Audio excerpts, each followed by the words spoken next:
जय हिंद साथियों, स्वागत है आपका हमारे YouTube channel Hindi with Shashi में। तो जो हमने यूजीसी नेट के लिए शुरू किया था उस क्रम में कहानी पहला हमने यूनिट शुरू किया था और उस कहानी के क्रम में आज हम चौथी कहानी पढ़ेंगे, कानों में कंगना। इसके पहले हमने 3 कहानियां हम लोग ऑलरेडी पढ़ चुके हैं और ये चौथी कहानी है। तो चलिए बिना देर किए हुए शुरू करते हैं। और ये रहा कानों में कंगना चैप्टर से बनने वाले प्रमुख की पॉइंट्स जो कि आपको याद रखने की आवश्यकता है। अगर आप ये की पॉइंट अपने नोट्स में नोट कर लेते हैं तो इससे आपको काफ़ी सहूलियत होगी। और इस क्रम में शुरू करते हैं। तो जो कानों में कंगना है, इसका प्रकाशन वर्ष 1913 में हुआ था। इसके लेखक का नाम राजा राधिका रमण प्रसाद सिंह है। इंदु पत्रिका में प्रकाशित हुआ था और कुसुमांजलि कहानी संग्रह में प्रकाशित आत्मकथात्मक कहानी है। फिर हम देख लेते हैं इसके प्रमुख पात्र। तो प्रमुख पात्र कौन है? किरण है, जो कि नरेंद्र की पत्नी है और कहानी की नायिका है। और योगेश्वर की पुत्री है। उसके बाद से क्या है? नरेंद्र। नरेंद्र जो है वो किरण का पति है, पति में छोटी ही रहेगा। योगेश्वर का शिष्य है और योगेश्वर कौन है? नरेंद्र की गुरु हैं। अब हम बात कर लेते हैं इसके गौण पात्र की। तो गौण पात्र में आप देख लीजिए, तो गौण पात्र जो है जूही है। जूही जो है एक जूही नाम की है, जो कि नरेंद्र के घर की नौकरानी है। उसके बाद से एक किन्नरी है, खलनायिका है। उसके बाद से एक मोहन, जो कि नरेंद्र का पहचान वाला है। इसमें एक मोहन है जो कि नरेंद्र का पहचान वाला है। इस कहानी में विशेष क्या है उसको देख लेते हैं। अत्यंत अलंकारी व क्लिष्ट भाषा है। ऋषिकेश और मुरादाबाद का जिक्र है। जैसे नेट में ना एग्जाम में बनते हैं कि इस चैप्टर में या इस कहानी में किस शहर का जिक्र आया है, तो ऋषिकेश और मुरादाबाद का आया है। फिर एक और की पॉइंट क्या है? भोली भाली स्त्री की पीड़ा का मौन वर्णन है। आत्मग्लानि एवं पश्चाताप का बोध है। तो चलिए अब शुरू करते हैं उस कहानी को। और उस कहानी को शुरू करते हैं, फिर यह देखते हैं। किरण, तुम्हारे कानों में क्या है? उसके कानों से चंचल लट को हटाकर कहा, कंगना। अरे, कानों में कंगना? सचमुच? 2 कंगन कानों को घेर कर बैठे थे? हाँ, तब कहाँ पहने? किरण अभी भोरी थी। दुनिया में जिसे भोरी कहते हैं वैसी भोरी नहीं। उसे वन के फूलों का भोलापन समझो, नवीन चमन के फूलों की भंगी नहीं। विविध खाद या रस से जिनकी जीविका है, निरंतर काट छांट से जिनका सौंदर्य है, जो 2 घड़ी चंचल बिकनी चिकनी बाल की भूषा है, 2 घड़ी तुम्हारे फूलदान की शोभा। वन के फूल ऐसे नहीं, प्रकृति के हाथों से लगे हैं, मेघों की धारा से बढ़े हैं। चटुल दृष्टि इन्हें पाती नहीं, जगद जगद वायु इन्हें छूती नहीं। यह सरल सुंदर सौरभमय जीवन है। जब जीवित रहे तब चारों तरफ अपने प्राण धन से हरे भरे रहे, जब समय आया तब अपनी माँ की गोद में झर पड़े। आकाश स्वच्छ था, नील उदार सुंदर, पते शांत थे, संध्या हो चली थी। सुनहरी किरणें सुंदर पर्वत की चूड़ा से देख रही थी। वह पतली किरण अपने मृत्यु शैया से सुने निविड़ कानन में क्या ढूंढ रही थी, कौन कहे? किसे एकटक देखती थी, कौन जाने? अपने लीला भूमि को स्नेह करना चाहती थी, या हमारे बाद वहां क्या हो रहा है इसे जो होती थी मैं क्या बता सकूं? जो हो, उसकी उस भंगी में आकांक्षा अवश्य थी। मैं तो खड़ा खड़ा उनकी बड़ी आंखों की किरण लूटता था। आकाश में तारों को देखा या उन जगमग आंखों को देखा, एक बात बात एक ही थी। हम दूर से तारों के सुंदर शून्य झिकमिक को बार बार देखते हैं, लेकिन वह सस्पेंद निश्चेत ज्योति सचमुच भावहीन है। या आप अपनी अंत लहरी से मस्त इसे जानना आसान नहीं है। आसान नहीं। हमारी ऐसी आंखें कहाँ कि उस सहारे की निगूढ़ अंतर में डूबकर था ले। अब देख सकते हैं अत्यंत क्लिष्ट भाषा है। मैं रसाल की डोली थाम कर पास ही खड़ा था। वह बालों को हटाकर कंगन दिखाने की भंगी प्राणों में रह रहकर उठती थी। जब माखन चुराने वाले ने गोपियों के सर के मटके को तोड़कर उनके भीतर कीले तोड़ डाला, या नूरजहां ने अंचल से कबूतर को उड़ाकर शहंशाह के कठोर हृदय की धज्जियां उड़ा दी, फिर नदी के किनारे बसंत वल्लभ रसाल पल्लवों की छाया में बैठी किसी अप्रूप बालिका की यह सरल स्निग्ध भंगिमा का एक मानव अंतर क्यों न दौड़े। देख सकते हैं भाषा क्या है। किरण इन आंखों के सामने प्रतिदिन आती ही जाती थी। कभी आम के टिकोरे से आंचल भर लाती, कभी मौल सीरी के फूलों की माला बना लाती, कभी कभी ऐसी बाल सुलभ लीला आंखों से हृदय तक नहीं उतरती। आज क्या था? कौन शुभ या अशुभ क्षण था कि अचानक वह बनौली लता मंदार माला से कहीं भी मनोरम दिख पड़ी। कौन जानता था कि चाल से कुचाल जाने में, हाथों से कंगन भूलकर कानों में पहनने में इतनी माधुरी है, कि 2 टके के कंगन में इतनी शक्ति है। गोपियों को कभी स्वप्न में भी नहीं झलका था कि बांसुरी की घूंघट खोलकर नचा देने वाली शक्ति भरी है। ये इंपॉर्टेंट लाइन है इस कहानी की, तो इसको आप अपने नोट्स में सम्मिलित कर लीजिएगा। उसके बाद से मैंने चटपट उसके कानों की कंगन उतार लिया, फिर धीरे धीरे उसकी उंगलियों पर चढ़ाने लगा। न जाने यह घड़ी कैसी खलबली थी, मुंह से अचानक निकल गया, किरण, आज की यह घटना मुझे मरते दम तक न भूलेगी। यह भीतर तक बैठ गई। उसकी आंखें और भी बड़ी हो गई। मुझे चोट सी लगी। मैं तत्क्षण योगेश्वर की कुटी की तरफ चल दिया। प्राण भी उसी समय नहीं चल दिए। यही विस्मय था। एक दिन था कि इस दुनिया में दुनिया से दूर रहकर हम लोग दूसरी दुनिया का सुख उठाते थे। हरिचंदन के पल्लवों की छाया भूलोक पर कहाँ मिले, लेकिन किसी समय हमारे यहाँ ऐसे भी वन थे जिनमें वृक्षों के साये में घड़ी निवारने के लिए स्वर्ग से देवता भी उतर आते थे। जिससे पंचवटी का अनंत यौवन देखकर राम की आंखें भी खिल उठी थी। वहां के निवासियों ने कभी अमर तरु के फूलों की माला नहीं चाही, मंदाकिनी के छींटों, थोड़ा सा इसको बड़ा कर लेते हैं तो आप यहाँ से देखेंगे, मंदाकिनी के छींटों की शीतलता नहीं ढूंढी। नंदोपवन का सानी कहीं वन भी था। कल्प वृक्ष की छाया में शांति अवश्य है, लेकिन कदम की छैयों कहाँ मिल सकती। हमारी तुम्हारी आंखों ने कभी नंदनोत्सव की लीला नहीं देखी, लेकिन इसी भूतल पर एक दिन ऐसा उत्सव हो चुका है जिसको देख देख कर प्रकृति तथा रजनी 6 महीने तक ठगी रही। सत सत देवांगनाओं ने परिजात किए फूलों की बरसों से नंदन कानन को उजाड़ डाला। समय ने सब कुछ पलट दिया। अब ऐसे वन नहीं जहां कृष्ण गोलोक से उतरकर 2 घड़ी वंशी की टेर दें। ऐसे कुटीर नहीं जिनके दर्शन से रामचंद्र भी अंतर प्रसन्न हो। या ऐसे मुनीष नहीं जो धर्म धुरंधर धर्मराज को भी धर्म में दीक्षा दे। यदि एक दो ऐसे भूले भटके होंगे भी, तब अभी तक उन पर दुनिया का पर्दा नहीं उठा, जगन माया की माया नहीं लगी। लेकिन वे कब तक बचे रहेंगे? लोक अपने यहाँ अलौकिक बातें कब तक होने देगा? भव सागर के जल तरंगों पर थीर होना कब संभव है? आप देखेंगे कि जो कानों में कंगना कहानी जो है, उसका मेन चीज अलग है, लेकिन इसमें ये सब बेकार की बातें कहाँ कहाँ से ला के दर्शन और अध्यात्म और दुनिया की चीजें, ये कहानी से कहीं लिंक नहीं है। क्योंकि कहानी के जो मेन मौके पे आप जाइएगा तो आपको लगेगा कि अरे यार, जब आपको ऐसी बातें कहनी थी तो फिर ये पर्वत, झील, झरने, जंगल, इन सबको यहाँ लाने की जरूरत क्या है? पहले आप पढ़िए, फिर आप खुद ही डिसाइड कीजिएगा। अब हम बात करते हैं, ऋषिकेश के पास एक सुंदर वन है। इसमें क्या है, ऋषिकेश का वर्णन है। एग्जाम में ये भी सवाल बन सकता है। सुंदर नहीं, अपरूप सुंदर है। वह प्रमोद वन के विलास निकुंजरों जैसा सुंदर नहीं, वरंच चित्रकूट या पंचवटी की महिमा से मंडित है। वहाँ चिकनी चांदनी में बैठकर कनक घुंघरू की इच्छा नहीं होती, वरंच प्राणों में एक ऐसी आवेश धारा उठती है जो कभी अनंत साधना के कुल पर पहुंचाती है, कभी जीव जगत के एक एक तत्व से दौड़ मिलती है। गंगा की अनंतम गरिमा, वन की निविड़ युग निंद्रा वही देख पड़ेगी। कौन कहे वहां जाकर यह चंचल चित्त क्या चाहता है, गंभीर अलौकिक आनंद या शांत सुंदर मरण। इसी वन में कुटी बनाकर योगीश्वर रहते थे। योगीश्वर योगीश्वर ही थे। अब आया यहाँ से कहानी असली शुरू हो रही है। तो जब कहानी यहाँ से शुरू हो रही है, भूमिका में उतना कुछ लिखा गया था। यद्यपि वह भूतल पर ही रहते थे, तथापि उन्हें इस लोक का जीव कहना यथार्थ नहीं था। उनकी चित्त वृत्ति सरस्वती के श्री चरणों में ही थी, या ब्रह्मलोक की अनंत शक्ति में लिपटी थी। वह बालिका स्वर्ग से एक रश्मि उतरकर उस घने जंगल में उजेला करती फिरती थी।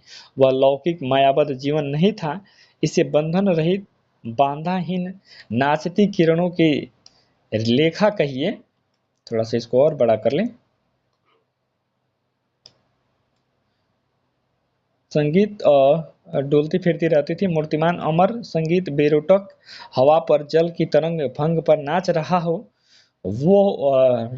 मैं ही वहां इस लोक का प्रतिनिधि था। मैं ही उनकी अलौकिक स्थिति में इस जटिल मर्त्य के राज में खींच लाता था। कुछ साल से मैं योगेश्वर के यहाँ आता जाता था। पिता की आज्ञा थी, उनके यहाँ जाकर अपने धर्म के सब ग्रंथ पढ़ डाले। योगेश्वर और बाबा लड़कपन के साथी थे, इसलिए उनकी मुझ पर इतनी दया थी। किरण उनकी लड़की थी। अब यहाँ आया, कहानी यहाँ से शुरू हो रहा है।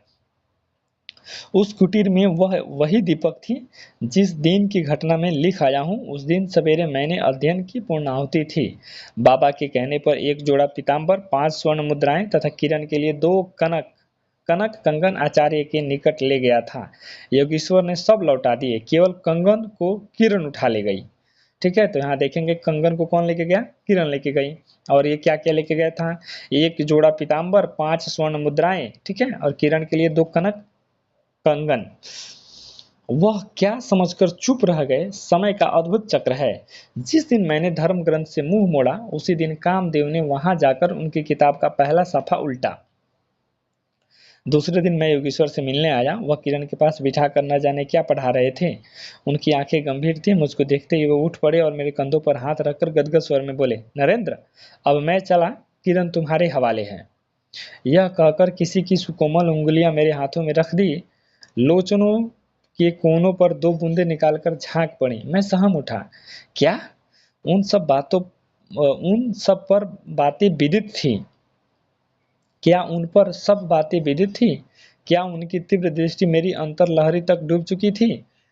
वह ठहरे नहीं, चल दिए। मैं कांपता रह गया। किरण देखती रह गई। सन्नाटा छा गया। वन वायु भी चुप हो चली थी। हम दोनों भी चुप चुप चल पड़े। किरण मेरे कंधों पर थी।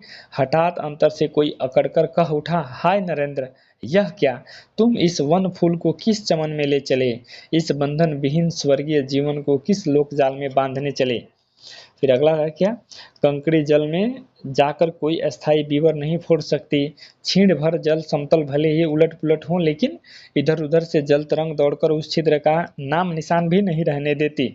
जगत की भी यही चाल है। यदि स्वर्ग से देवेंद्र भी आकर इस लोक चलाचल में खड़े हो, फिर संसार देखते ही देखते उन्हें अपना बना लेगा। इस काली कोठरी में आकर उनकी कालिमा से बचे रहे। ऐसी शक्ति अब कुसुम ही समझो। 2 दिन में राम हाय जानकी हाय कहकर बन बन डोलते फिरो। यहाँ देख सकते हैं, यहाँ फिर से वर्णन ही है, तो इस वर्णन को हम नहीं देखेंगे। फिर मेन कहानी पे आते हैं। ठीक है, जो कहानी का एक दूसरा ऐसा है जिसे लेकर के चलना है।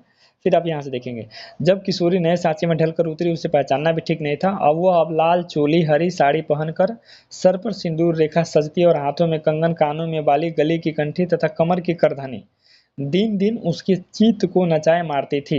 जब कभी वो सज धज कर चांदनी में कोठी पर उठती और बसंत वायु उसके आंचल से मोतियों की लपट लाकर मेरे बरामदे में भर देता, फिर क्या किसी मतवाली माधुरी या तीव्र मदिरा के नशे में मेरा मस्तिष्क घूम जाता और मैं चटमट अपना प्रेम चित्कार फुलदार रंगीन चिट्ठी में भरकर जूही के हाथों के ऊपर भिजवाता था, या बाजार से दौड़कर गटकी गहने या बिलायती चूड़ी खरीद लाता। लेकिन जो हो, अब भी कभी कभी उसके प्रफुल्ल वदन पर इस आलोक आलोक की छटा की पूर्व जन्म की सुख स्मृतिवत चली आती थी और आंखें उसी जीवन जीवन सुंदर झिकमिक का नाच दिखाती थी। जब अंतर प्रसन्न था, वह बाहरी चेष्टा पर प्रतिबिंब क्यों न पड़े।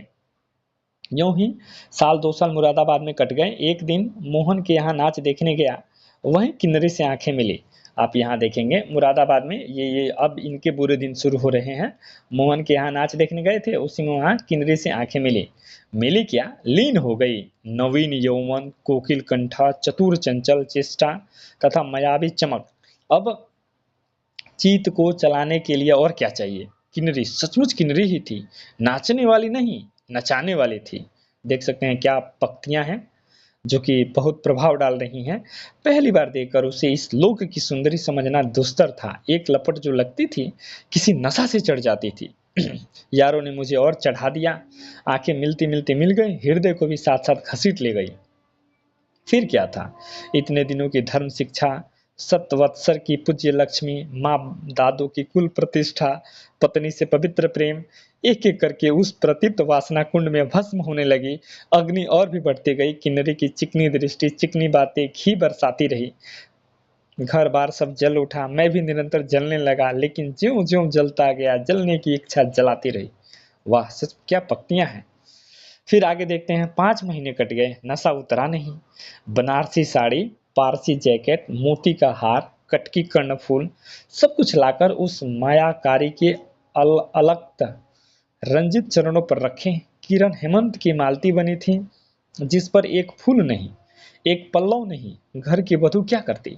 जो अनंत सूत्र से बंधा था, वो अनंत जीवन का संगी था, वही हाथों हाथ पराये के हाथ बिक गया। फिर ये तो 2 दिन की चकमकी खिलौने थे, इन्हें शरीर पर बदलते क्या देर लगे। फिर दिन भर बहानों की माला गूंथ कर किरण के गले में और शाम को मोती की माला उस नाचने वाले के गले में ससंजक निर्लज डाल देना, यही मेरे जीवन निर्वाह था। एक दिन सारी बातें खुल गई। किरण पछाड़ खाकर भूमि पर जा गिर पड़ी। उसकी आंखों में आंसू न थे, मेरी आंखों में दया न थी। बरसात की रात थी, रिमझिम बूंदों की झड़ी थी, चांदनी मेघों से आंख मुदौल खेल रही थी, बिजली काली कपाट से बार बार झांकती थी, किसे चंचला देखती थी। तब बादल किस मरोड़ से रह रहकर चिल्लाते थे। इन्हें सोचने का मुझे अवसर नहीं था। मैं तो किनारे के दरवाजे से हताश लौटा था। आंखों के ऊपर न चांदनी थी न बदली थी। त्रिशंकु ने स्वर्ग को जाते बीच बीच में टंग कर किस दुख को उठाया। मैं तो अपने स्वर्ग के दरवाजे पर सर रखकर निराश लौटा था। मेरी वेदना क्यों न बड़ी हो। हाय, मेरी उंगलियों में एक अंगूठी भी रहती तो उसे नजर कर उसके चरणों पर लौटता। घर पर आते ही जूही को पुकार उठा, जूही, किरण के पास कुछ बचा हो तो फौरन जाकर मांग लाओ। ऊपर से आवाज नहीं आई, केवल सर ऊपर से एक काला बादल कालांतर चित्कार के चिल्ला उठा। मेरा मस्तिष्क घूम गया। मैं तत्क्षण कोठे पर दौड़ा, सब संदूक झांके, जो कुछ मिला सब तोड़ डाला, लेकिन कुछ भी नहीं। अलमारी में केवल मकड़े के जाल था। श्रृंगार बक्स में एक छिपकली बैठी थी। उसी दम पर किरण पर झपटा। पास जाते ही सहम गया और वह एक तकिए के सहारे निसहाय निस्पंद लेटी थी। केवल चांद ने ही खिड़की से होकर उसे गोद में ले रखा था और वायु उस शरीर पर जल से भिगोया पंखा झल रही थी। मुख पर एक अपरूप छटा थी। कौन कहे कहीं जीवन की शेष रश्मि क्षण भर वहीं अटकी हो। आंखों में एक जीवन ज्योति थी। शायद प्राण शरीर से निकलकर किसी आश्रय से वहां बैठा रहा था। मैं फिर पुकार उठा, किरण, किरण, तुम्हारे पास कोई गहना भी रहा है? हाँ, छीण कंठ की काकली थी। कहाँ है अभी? देखने दो। उसने धीरे से घूंघट सरका कर कहा, वही कानों का कंगना। सर तकिए से ढल पड़ा, आंखें भी छिप गई। वह जीवन रेखा कहाँ चली गई? इतने ही के लिए अब तक ठहरी थी। आंखें मुख पर जा पड़ी, वही कंगन थे, वैसे ही कानों को घेर कर बैठे थे। मेरी स्मृति तड़ित वेग से नाच उठी। दुष्यंत ने अंगूठी पहचान ली। भूली शकुंतला उस पल याद आ गई। लेकिन दुष्यंत सौभाग्यशाली थे, चक्रवर्ती राजा थे। अपनी प्राण प्रियता को आकाश पताल छानकर ढूंढ निकाला। ये पंक्ति देख सकते हैं, शकुंतला और दुष्यंत की बातें आई हैं। मेरी किरण ने तो इस भूतल पर न थी और किसी तरह से प्राण देकर भी पता तो परलोक से ढूंढ निकालूं, ऐसी शक्ति इस दीनहीन मानव में कहाँ। चढ़ा नशा उतर पड़ा, सारी बातें सूझ गईं, आंखों पर पट्टी खुल पड़ी। लेकिन हाय, खुली भी तब उस समय जब जीवन में केवल अंधकार ही रह गया। ठीक है, तो ये कहानी है। इस कहानी को आप देखें, यानी कि एट लास्ट में क्या हुआ आप देख ही सकते हैं। फिर यहाँ से इसका प्रमुख जो पंक्तियां हैं वो देखेंगे। प्रमुख पंक्तियों में 1 मिनट थोड़ा सा नीचे तक देख लूँ कितना कंटेंट है, उसके बाद से इसको देखते हैं। हाँ, अब यहां से आप देखेंगे इसमें पहले भी था कि नायिका की सुंदरता की तुलना लेखक ने प्रकृति से की है, ये भी सही है। आकाश में तारों को देखा, उन जगमग आंखों को देखा, ये प्रमुख पंक्तियां हैं। नरेंद्र देख सकते हैं, पहले पिता कसी से रहता है, किरण से खूब प्रेम करता है, बाद में किन्नरी के जाल में फंसकर सब गंवा देता है। ये आप देख लीजिए। और इसके जो गौण पात्र वगैरह हो गए। अब यहाँ से क्लिष्ट भाषा देख सकते हैं, ऋषिकेश और मुरादाबाद का जिक्र है, भोली भाली स्त्री का पीड़ा का मौन वर्णन है। ठीक है, गलत संगति का असर है, आत्मगलानियों पश्चाताप का बोध है। अब देख सकते हैं प्रमुख उद्धरण। तो प्रमुख उद्धरण आप यहाँ से देखेंगे, यानी प्रमुख पंक्तियाँ क्या क्या हैं, तो आप इसको पढ़ लेंगे क्योंकि एग्जाम में प्रमुख पंक्तियाँ भी पूछी जाती हैं। अब फिर यहाँ से देख लेते हैं और कुछ इंपॉर्टेंट चीज दिख रहा हो तो ये देख सकते हैं लास्ट लाइन, चढ़ा नशा उतर पड़ा, जब सारी बातें सूझ गई, आंखों की पट्टी खुल पड़ी। लेकिन हाय, खुली भी तो उस समय जब जीवन में केवल अंधकार ही रह गया है।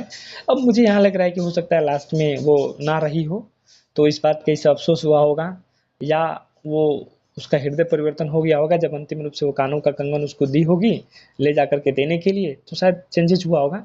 लेकिन कुछ कहानियाँ ऐसी होती है ना कि लेखक अंत में ले जाके क्वेश्चन मार्क पे छोड़ देते हैं ताकि पाठक खुद सोचे कि आगे हुआ क्या।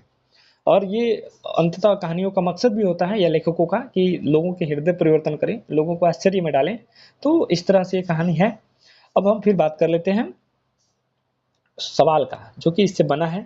तो आप ये देखिए, यूजीसी नेट 2025 के एग्जाम में पूछा था, ठीक है, कि सूची 1 से सूची 2 को सुमेलित करें। तो इसमें आप देखेंगे, ठीक है, तो सीता, तो सबसे पहले किरण, चूंकि किरण अभी पढ़े हैं ना, तो किरण किस में है आप देखेंगे तो ये कानों में कंगना में है, ठीक है। अनीता की बात कर लेते हैं तो ये राही में है, ठीक है। अब हम बात कर लेते हैं सीता, तो आप पढ़े हैं ना 10 वर्ष की सीता आई है दुलाई वाली में, अभी कुछ दिन पहले हम लोग पढ़े थे दुलाई वाली में सीता नाम की जो छोटी लड़की आती है जिसका उम्र 10-12 वर्ष था, तो वो कौन है, दुलाई वालों में है। अब देखेंगे कि ए का दूसरा किस में है, ए का दूसरा इसमें मैच किया, ठीक है। बी का तीसरा, तो किरण क्या है, कानों में कंगना, तो बी का तीसरा हो गया। सी का चौथा, तो चंदा का राजा निर्वंशिया, आगे पढ़ेंगे कहानी तो इसमें ये देखेंगे। और फिर क्या है, डी का पहला यानी कि अनीता का राही, ठीक है। ये सभी कहानी जो यूजीसी नेट के हिंदी साहित्य में लगे हुए हैं, तो हम आगे इसको भी देखेंगे। तो मुझे ये देने का यही उद्देश्य रहा कि आप देखेंगे कि इससे कैसे सवाल बन रहे हैं। अब हम नीचे थोड़ा सा बात कर लेते हैं। अब देखिए इसमें हम लोग क्या किए, हम लोग चंद्रदेव से मेरी बातें पहले वीडियो में हम लोगों ने कर लिया है।